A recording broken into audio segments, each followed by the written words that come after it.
my story, Chasing Rainbows.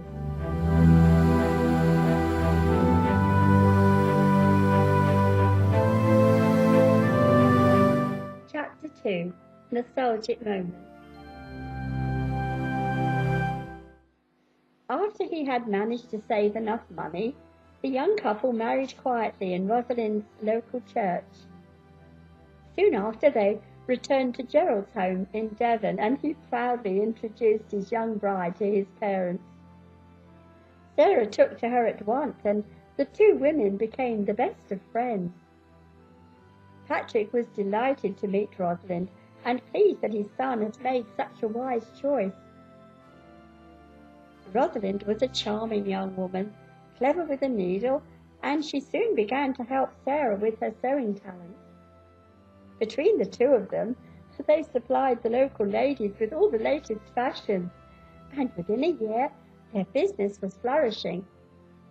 Sarah had always had a way with her dressmaking skills, but Rosalind had fresh ideas which they experimented with.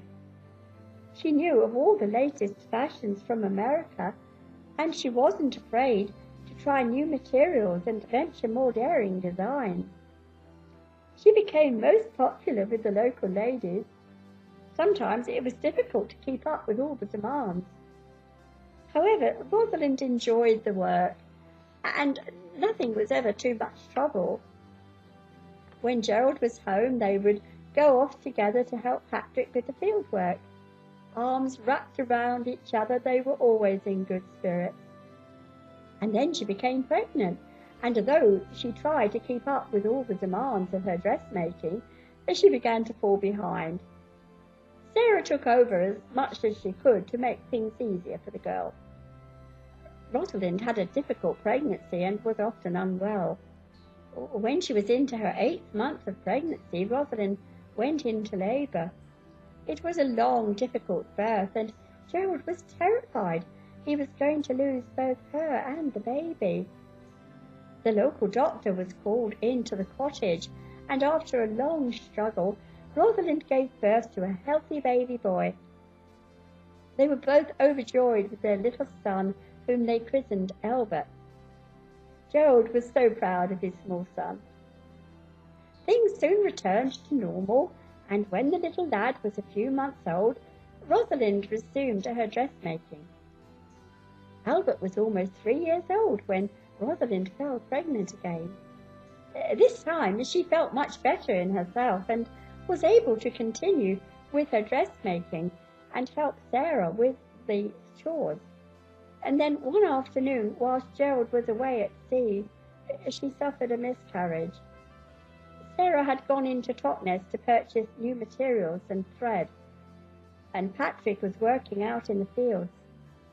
Little Albert was napping upstairs in his cot. Rosalind tried to keep her head, praying that Sarah would return home promptly. At 1 o'clock, Patrick came in from the fields to find her collapsed upon the floor, her face crumpled in pain. He knew at once what had happened and managed to carry her to the horsehair sofa.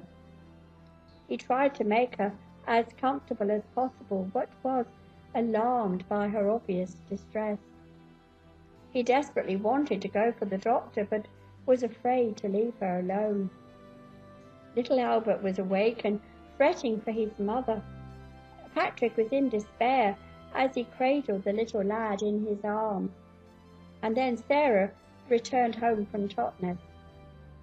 Patrick was able to hitch up the pony trap and go for the doctor, leaving Sarah to see to Rosalind and comfort little Albert as best she could. She managed to settle the little lad with a dish of bread and milk, and then she made Rosalind as tidy and comfortable as she could. But Sarah was afraid. During this time, Rosalind had lost consciousness and she was losing so much blood. Something was badly wrong. When the doctor arrived, he tried all he could to stem the bleeding, but it was too late. Rosalind had no fight left in her, and she slipped away, cradled in Sarah's arms. She was only 23 years old. Thankfully, Albert was too young to understand, although they told him his mother was with the angels. Sarah was distraught with grief, and Patrick was in a state of shock. The doctor was able to send a telegram to the next port in which Gerald's cargo ship was due to dock. He shook his head sadly as he dispatched the sad news. Poor Gerald, he would be devastated, and the poor wee lad, to lose his mother so tragically. It was a blessing he was too young to understand. Rosalind had been a healthy young woman, cut down in the prime of her life. When Gerald arrived home, he was inconsolable, distraught with grief. He had lost the light in his world. Now his sweet young wife was gone. His heart was in torment. Little Albert could bring him a little comfort. He turned away from the boy as if he hated him, as if his mother's death were his fault. Gerald buried his wife in Staverton churchyard and wept at the graveside. He could not face his life here any more. He decided to leave at once for a fresh start in America as soon as possible.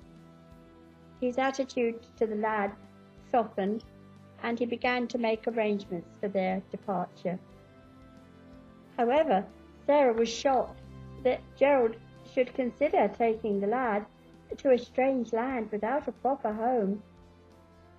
She insisted he leave Albert behind, just until he got a decent place to live and his life sorted out again.